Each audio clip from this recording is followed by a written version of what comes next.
Hello everyone, it's paper pass. आपने पाल वंश के बारे में बहुत ही डिटेल पढ़ा होगा। यहाँ हम देखेंगे सेन डायनेस्टी और पेपर के लिए इम्पोर्टेंट फैक्ट्स। चलिए स्टार्ट करते हैं। जैसा आपको पता है, पाल वंश ने बंगाल पर शासन करा। तो पाल वंश ऐसा तो नहीं है कि रातों रात ख़त्म हो गया होगा, कुछ स्थानों पर बाकी भी रहा होगा। सेन डायनेस्टी ने ऐसा तो नहीं है रातों रात पूरा कब्जा लिया होगा। तो बंगाल पर अगर हम सीरीज़ में बात करेंगे तो ये सेकंड डायनेस्टी है बंगाल पर शासन करने वाली। इसका टाइम पीरियड देखेंगे 1070 से 1230 ईस्वी, मतलब 1070 से 1230 ईस्वी। इतिहासकार इनका मूल स्थान कर्नाटक मानते हैं। जाति से ब्राह्मण कहे जाते हैं और इन्होंने अपनी राजधानी नदिया लखनौती, दोनों ही नाम है इसके, वहाँ पर इन्होंने ट्रांसफ़र करी। अच्छा, इनके शासकों के बारे में एक कहावत है कि इनकी राजधानी कभी फिक्स नहीं रही, मतलब शासक आए और ट्रांसफ़र करते रहे। अच्छा, एक चीज़ इस डायनेस्टी में आप देखेंगे, नेपोटिज्म जैसे बोलते हैं, मतलब पिता का पुत्र को ट्रांसफ़र शासन, ऐसा कुछ आप देखेंगे, क्योंकि ये सारे शासक पिता पुत्र के ही रिश्ते में लगते हैं। आइए अब बात करते हैं सामंत सेन के बारे में। देखिए, सामंत सेन, सेन वंश संस्थापक, एक फैक्ट यहाँ से आपको मिलता है। इसके बाद देखिए, ये सामंत सेन 1070 से 1095 एडी इन्होंने शासन करा। इन्होंने अपने आप को संज्ञा दी ब्रह्म क्षत्रिय की। ब्रह्म क्षत्रिय मतलब जन्म से ब्रह्मा और कर्म से क्षत्रिय, और इनको कर्नाटक क्षत्रिय भी कहा जाता है। इनके बारे में केवल इतना ही हम जानेंगे।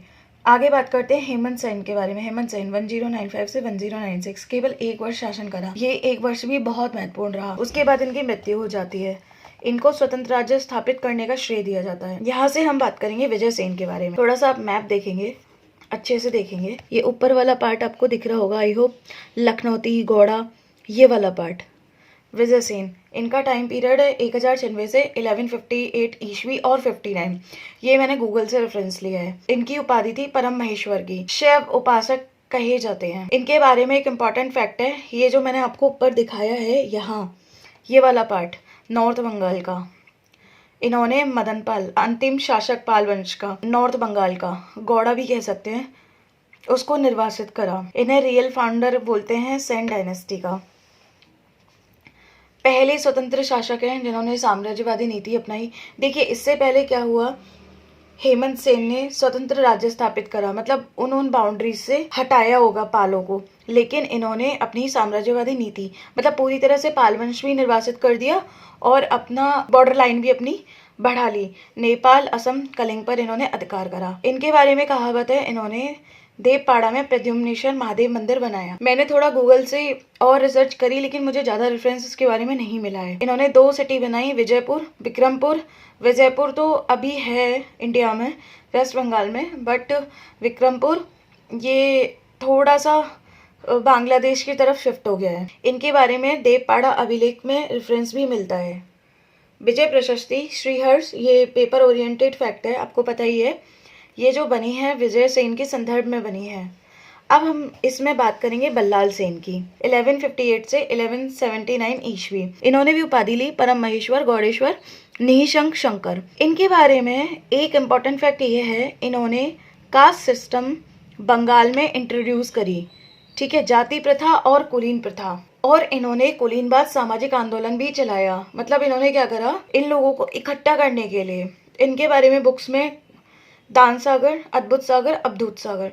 दान सागर शुभ अशुभ से रिलेटेड, अद्भुत सागर खगोल विज्ञान, लेकिन ये अपूर्ण रही क्योंकि इनकी मृत्यु हो गई थी जब इसे लिख रहे थे। अब सबसे इम्पोर्टेंट बात करेंगे लक्ष्मण सेन के बारे में। देखिए, लक्ष्मण सेन, इनका टाइम पीरियड है 1179 से 1205 ईस्वी।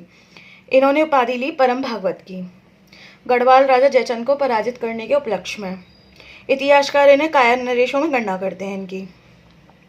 देखिए, 1202 ईस्वी में बख्तियार खिलजी ने आक्रमण करा सेन वंश की राजधानी लखनौती पर और उसे जीत लिया, और यहाँ से डिक्लाइन स्टार्ट हो जाता है सेन डायनेस्टी का। बख्तियार खिलजी के बारे में आप कितना जानते हैं, प्लीज़ कमेंट करिए। थोड़ा सा मैं रेफरेंस दे देती हूँ। ये गौरी का गुलाम था, गौरी के 4 गुलामों में से एक। बाकी का आप थोड़ी सी इन्फॉर्मेशन कमेंट में डालेंगे। लक्ष्मण सेन के राज्यसभा में, मतलब एक कोर्ट था इसका, उसमें 5 रत्न रहते थे, उमापति, श्रीधर दास, जयदेव के बारे में पेपर में कई बार पूछा जाता है कि उनकी रचना क्या है। गीत गोविंद जिन्होंने रचना करी। हलायुद्ध, ब्राह्मण सर्वस्व इनकी रचना थी। इन्हें प्रधान न्यायाधीश और मुख्यमंत्री की पोस्ट भी मिली हुई थी। और लास्ट हैं धोई, जिन्होंने पवनदूत लिखी। इनके अन्य दरबारी थे गोवर्धन, जिनकी बुक है आर्य सप्तक। ठीक है, इन्होंने अपने पिता बल्लाल सेन की बुक अद्भुत सागर को कंप्लीट किया। देखिए, बख्तियार खिलजी के अटैक के बारे में एक बुक है तबकाते नासरी, उसके बारे में उल्लेख है। तो प्लीज़ कमेंट करके बताइए किसके द्वारा रचित है। ये बहुत ही इंपॉर्टेंट क्वेश्चन है, अभी तक आया हुआ। कई एग्जाम्स में मैंने ये देखा है, लगातार देखा है। उसके बाद के शासकों में हम देखेंगे केशव सेन 1204 से 1225 ईस्वी, और उसके बाद देखेंगे विश्वरूप सेन 1225 से 1230 ईस्वी। ये थे अंतिम शासक। इनके बारे में एक इम्पॉर्टेंट फैक्ट है, सर्वप्रथम हिंदी में अभिलेख जारी करें।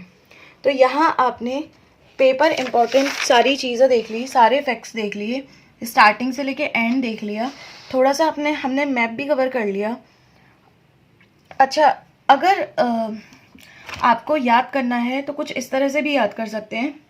हेमंत सेन को कुछ ऐसे कर लीजिए, हे माँ माता जी, ये तारक मेहता का रेफरेंस ले लीजिए। विजय सेन ऐसे कर लीजिए, विजय का मतलब है जीतना, तो इन्होंने खूब जीता होगा। और बल्लाल सेन को भी कुछ इस तरह से रेफरेंस से कर लीजिए। और लक्ष्मण सेन तो आपको याद ही रहेंगे कि बख्तियार खिलजी का आक्रमण, ये तो बहुत फेमस इवेंट रहा है, हालांकि बुरा रहा है। तो इस तरह से क्रोनोलॉजी बहुत आराम से लग जाएगी और आपको स्क्रीन पर पेपर दिख भी रहा होगा। प्लीज़ कमेंट करिए, कुछ भी रहे। Thank you guys.